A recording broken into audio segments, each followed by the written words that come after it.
Depression के इलाज में सीबीटी एक अहम थेरेपी है। सीबीटी के अंदर जो सी है वो कोग्निटिव पार्ट है और बी है वो बिहेवियर पक्ष है। भगवत गीता में ही ये तीनों पक्ष पाए जाते हैं। जैसे बिहेवियर पक्ष है कर्मयोग और जो ज्ञान पक्ष है वो है कोग्निशन वाला सी पक्ष। अब तक हमने जाना वीडियोस में कि ज्ञान योग से भगवान श्री कृष्ण अर्जुन के डिप्रेशन को दूर कर रहे थे, लेकिन ज्ञान योग उतना काम नहीं आया जितना आना चाहिए था।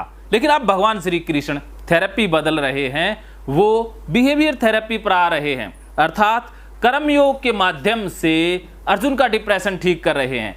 भगवान श्री कृष्ण अर्जुन को 44वें श्लोक में कह रहे हैं, हे पार्थ, यह बुद्धि तेरे लिए ज्ञान योग के विषय में कही गई है और अब तू इसको कर्म योग के विषय में सुन।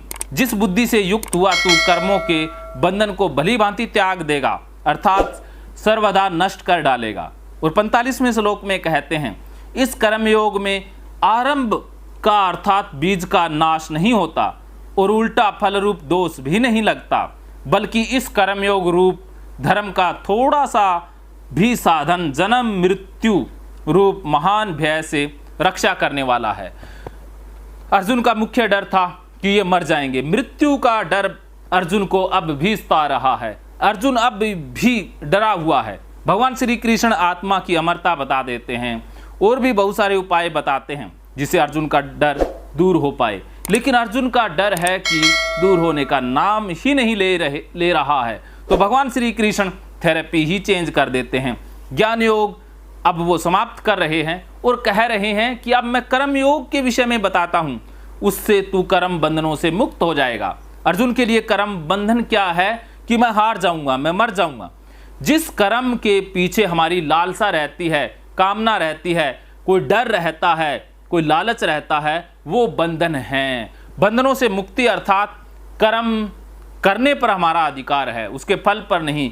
जब कर्म से इच्छा या कामना हटा देते हैं तो कर्मों के बंधन से भी छूट जाते हैं। कर्म बंधन हमें तभी तक जकड़े रखते हैं जब तक हम फल की इच्छा पकड़े हुए हैं। भगवान श्री कृष्ण यही कह रहे हैं, इस कर्म योग में आरंभ का अर्थात बीज का नाश नहीं होता, अर्थात जो कर्म करने वाला है उस कर्म का नाश नहीं होता है, अर्थात तू जो कुछ करेगा वो होता ही रहेगा।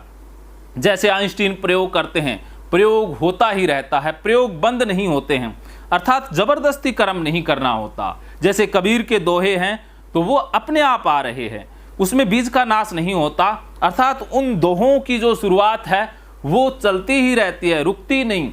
जो कर्म इंसान जबरदस्ती बुद्धि अहंकार या लालच डर के वश करता है, उन कर्मों में बीज का नाश हो जाता है, अर्थात वो कर्म कुछ दिन तक जबरदस्ती किए जा सकते हैं, उसके बाद उन कर्मों का अंत हो जाता है। लेकिन जो कर्म बिना फल की इच्छा के किए जाते हैं, जो कर्म सिर्फ और सिर्फ कर्मों की खुशी के लिए किए जाते हैं, उन कर्मों में बीज का नाश नहीं होता, वो हमेशा चलते रहते हैं।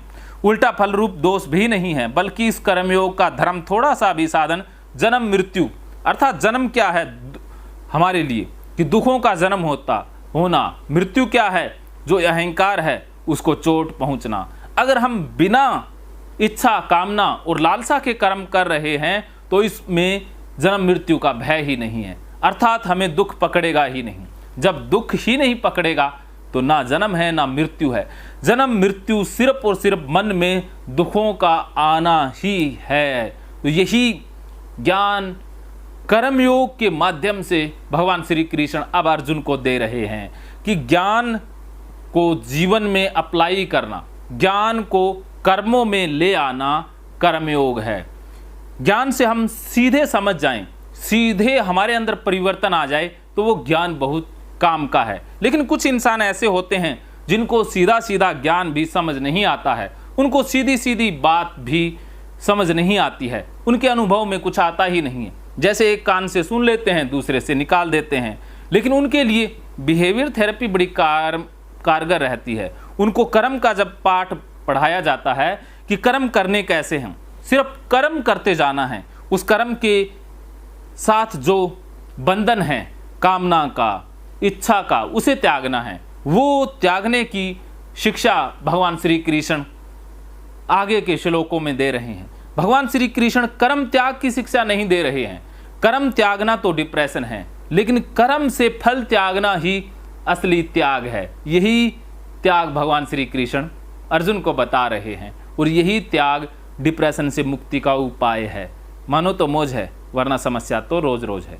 महकेंगे फिर से खुशियों के रंग भगवत गीता थेरेपी कोर्स के संग। इतिहास का पहला ऐप जो गीता के माध्यम से ओसीडी डिप्रेशन का इलाज आसान बनाएगा। ओसीडी डिप्रेशन का इलाज हुआ और भी आसान, और वो भी बिना दवाई, घर बैठे। किसी को बीमारी की चिंता है तो किसी को चिंता की बीमारी है। भगवत गीता ने लाखों करोड़ों का जीवन बदला है और आपका भी बदलेगा। गीता थेरेपी कोर्स में आपको मिलेगा सभी 11 प्रकार की ओसीडी का संपूर्ण इलाज, जैसे गंदगी का वहम, बार बार हाथ धोना, बार बार सफाई करना, बार बार लॉक दरवाजा चेक करना व अन्य सामान की चेकिंग बार बार करना, एक ही विचार बार बार आना, नुकसान व मरने मारने का विचार आना, HIV, rabies, cancer, heart attack का विचार आना, IBS और नींद न आने की समस्या का हल गीता कोर्स में मिलेगा। आत्महत्या वाले विचारों से मुक्ति भी गीता थेरेपी कोर्स से मिलेगी।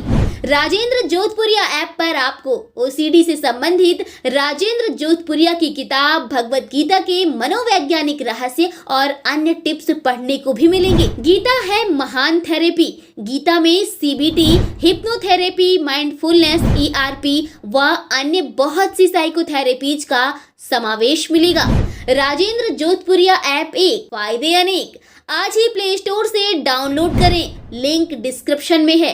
तो देर क्यों, अभी जाइए डिस्क्रिप्शन में और लिंक पर क्लिक करके प्ले स्टोर से अभी डाउनलोड कीजिए राजेंद्र जोधपुरिया ऐप और पाइए अपनी सभी समस्याओं का हल।